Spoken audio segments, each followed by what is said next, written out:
రైతు సాధికారత సదస్సులు ప్రతి గ్రామంలో కూడా ఒక కౌంటర్ ఏర్పాటు చేసి అక్కడ రైతులు ఇచ్చినటువంటి గ్రీవెన్స్ కూడా తీసుకొని మరి మీ యొక్క దృష్టికి తీసుకొచ్చి దాని ద్వారా మరి ప్రభుత్వం దృష్టికి తీసుకెళ్లి రైతుల్ని ఆదుకునేటువంటి కార్యక్రమం చేయాలని ఈ సందర్భంలో మన జిల్లా గౌరవ కలెక్టర్ గారు కూడా సందర్భంలో విజ్ఞప్తి చేస్తాను.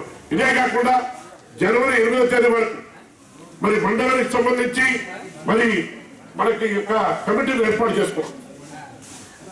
ఈ యొక్క జన్మభూమి కమిటీ ద్వారా మీరు అధికార యంత్రాంగానికి తెలియజేసేటువంటి ఇసులుబాటును కూడా మన ముఖ్యమంత్రి గారు కల్పించారు.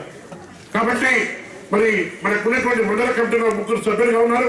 వారితో పాటు మన ఎంపీపీ గారు అదేవిధంగా గ్రామ సర్పంచ్ గారు సభ్యులుగా ఉన్నటువంటి పరిస్థితుల్లో మీరు వారికి తెలియజేయమని ఈ సందర్భంలో మీకు మనవి చేస్తూ, ఏ ఒక్కరికి అర్హత కలిగి ఉండి ఏ రైతు కూడా అన్యాయం చేసడానికి మన ముఖ్యమంత్రి గారు కానీ మన ప్రభుత్వం కానీ ఎటువంటి పరిస్థితుల్లో కూడా మరి ఎవరిని కూడా అశ్రద్ధ చేసేటువంటి పరిస్థితి లేదు.